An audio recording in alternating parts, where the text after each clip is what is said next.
the Biden administration utterly outplayed by the Russians. It was all on display today. For the United States, a number of embarrassing developments tonight. Putin has declared far eastern Ukraine, the Donbas region, as now independent, which really means, of course, it is now effectively Russian. So-called Russian peacekeepers are reportedly moving into the Donetsk and Lugansk People's Republics, as they're called. These will be soldiers who are fully armed Russian soldiers they will be. And those regions do make up the Donbas. That's what we're going to be talking about a lot. There on the right, you see Crimea to the south. That's already been taken. The Donbas there, more straight to the east of Ukraine. And these areas have been under Russian occupation for 6 years now. And it appears these two new ones at the top will be Vladimir Putin's. He will own them outright here as of now on. Putin spoke on Russian TV today for about an hour. Here's some of the highlights. In this regard, I deem it necessary to make a decision that should have been made a long time ago, to immediately recognize the independence and sovereignty of Donetsk People's Republic and Lugansk People's Republic. And those who seize the power and keep the power in Kyiv, we demand to stop hostilities immediately. Well, his wording tells you everything. Ukraine effectively belongs to Russia in his mind. This video reportedly showing Russian military vehicles moving into eastern Ukraine. We can't verify it at this point, but that is what the claim is from people that live in the area. If that's accurate, that right there on your screen is a full-fledged invasion of Russian troops into Ukraine. There are many reports of this happening. This is just one of the videos. But earlier tonight, on a background call with reporters at the White House, this limp-wristed administration saying a senior administration official said Russian troops moving into Donbas would not be a new step because Russia has had forces in this region for the past 8 years. So basically, the White House is doing everything they can to kowtow to Putin in this moment. They do not want to make a move. They do not want to pull out their stick. They have no idea what to do. It's mind-blowing. Every single test that Putin gives to Biden, Biden fails. It's unbelievable how bad this White House can be, leading with tremendous weakness, inviting Putin to take more. Why wouldn't he? Over the weekend, Biden and Putin agreed to a phone call in principle, assuming that Russia did not invade Ukraine.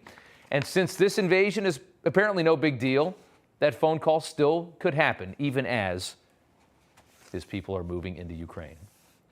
As far as the meager response to Putin moving in, Biden issuing an executive order to, quote, prohibit new investment, trade, and financing by U.S. persons to, from, or in those specific regions of Ukraine. That's it. So he's only sanctioning the Donbas region. Nothing else. Nothing else at all. So if it ended right now, what would the score be? Well, Putin would still get to keep his pipeline in Germany. He gets a nice big chunk of Ukraine. He doesn't face any real sanctions at all. None of the sanctions Biden said were coming if he invaded Ukraine. So that was a fake red line, which, of course, Democrats seem to be pretty good at. Rest assured, Vladimir Putin is licking his lips tonight, and no doubt Xi Jinping is now thinking real hard about Taiwan after watching this disastrous response from our White House. We have a mess on our hands. Earlier today, Putin laid out an elaborate, long-winded, one-sided case for why Russia has a right to take back these territories. Once again, I would like to underscore that Ukraine is not just a neighboring country to us. It is an inherent part of our own history, culture, spiritual space. They are our comrades, relatives, not only colleagues, friends, but also our family, people we have blood and family ties with. So remember that statement there. I mean, basically he's saying those are our people in that country. That's what he believes. Those are our people in Ukraine, and they're living under this fake government, run by this ex-comedian who stole power. That's what he tells his people in Russia. This is it's all just a fake government controlling all of our people, and he wants to bring his people back under his power.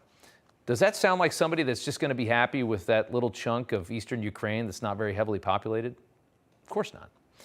Putin did make one very interesting case today, though, amid a slew of lies, which is most of what he says. There was a bit of truth. Putin very cleverly pointing out what Ukraine has been for many greedy Western elites in this world, like Hunter Biden, for instance. Ukraine has been a cash cow.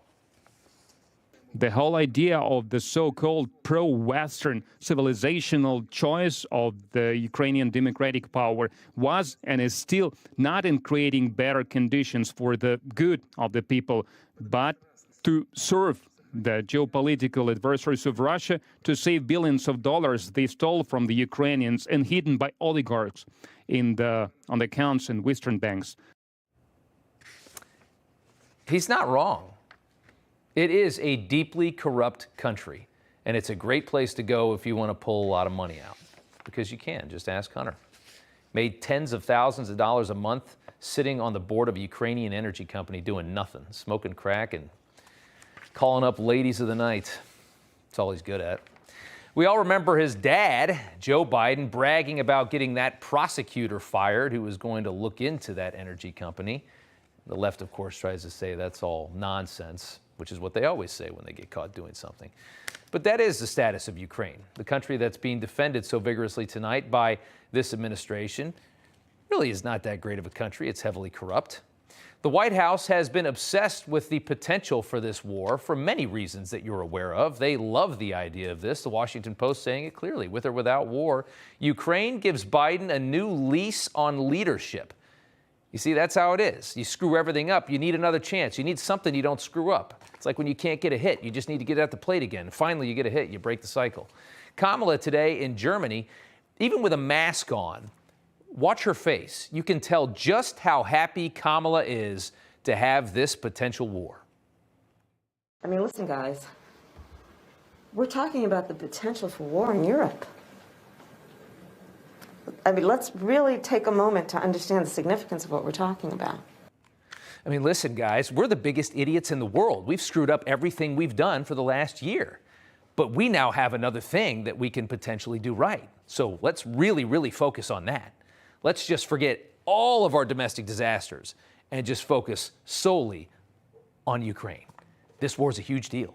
We all need to be in on this. We have to just forget everything else and just focus on this. Kamala Harris. So the White House, of course, has been giddy to have a foreign policy challenge, and when it happens, they still get embarrassed like they have today. How astonishing is that? This was supposedly their big opportunity to change the narrative, a chance to finally do something right. Obama's senior advisor, David Plouffe, tweeting last night, "Glad Joe Biden is president tonight." David Plouffe, I mean, we need to check him for a pulse. Another tweet indicating this, Jeremy Bash, ex-Defense Department Chief of Staff, evidently has said, "I have never seen a U.S. government team as agile and as focused as this Biden team is in declassifying intelligence and calling out Russia's activity. I've never seen an administration this agile." Can you imagine? Who can say something like, who can put a statement out like that and think that you're not just going to get laughed right out of the room? It's amazing. It's amazing what people will say with a straight face, isn't it? We're seeing so much of that right now. Joe Biden was sold to America as a statesman who would restore American leadership to the world. What a job he's doing. After 4 years of inactivity, the world's worst actors are back with a vengeance. ISIS is reemerging, Taliban raping and pillaging in Afghanistan, enjoying all their power and new American toys. Putin is expanding his empire tonight. Xi Jinping probably thinking the same thing. And a great moment yesterday from the worst Secretary of State in United States history. In your assessment, why is he escalating with Ukraine now? Why didn't he do this under the previous administration? I hope you get a chance to ask him. Well, I hope you get a chance to ask him. A tweet from 2 years ago today, believe it or not. 2 years ago today. Vladimir Putin doesn't want me to be president, said Joe Biden. He doesn't want me to be our nominee. If you're wondering why, it's because I'm the only person in this field who's ever gone toe-to-toe with him. Can you believe this old fool got in the White House? I mean, how humiliating this is going to be for the next 3 years. And now, just over a year into his presidency, Joe Biden, of course, has ordered the evacuation of his second American embassy. We're on a roll. Retired Brigadier General Donald Boldick joins us now. And sir, thank you so much for being here tonight. We appreciate it. So the move today apparently is not an invasion, is what we understand, right? Well, that's what we're hearing. But, you know, I spoke this weekend about a proxy invasion that was occurring with the separatists taking the fight to the Ukrainian military, and with the Minsk agreement, you know, the Ukrainian military had to withdraw because they couldn't, you know, they couldn't fight. Yeah. Yet another, you know, stupid, restriction in place that is, you know, just going to embolden Putin and his generals and the guys on the ground. So, yeah, this is exactly what we're seeing. We had the proxy invasion over the weekend. Now we have Putin declaring the LNR and the DNR in the Donbas region autonomous states. He gets protected by international law. He's going to go in and do peacekeeping operations. And, you know, it's actually brilliant. He's playing chess. We're playing checkers. And I mean, we're playing the Cracker Barrel checkers, you know, with the big mat and the big checkers, right? I mean, it's an embarrassment. And you know, what's really sad is the fact that this is very dangerous for America. And I just want to warn the American people. You know, I was the first to say, yes, he's going to invade. And he's been very clever about it. But I want to warn the American people that America has a responsibility to protect freedom. And if we keep allowing him to restore and get footholds more and more in the Ukraine, Latvia, Lithuania, Estonia, all these other countries are going to start worrying about their security. And we're going to be forced into this under a national security team that is incompetent. Now, you just said that, you know, we have a responsibility. I think there are a lot of people watching this show right now that disagree with you on that say we don't have a responsibility, that say who cares about the Donbas region? Who cares about any of this? Why do we need to worry? Why do we need to still be the world police? Well, I don't want to be the world police, and I'm not looking for a ground war any more than anyone else is.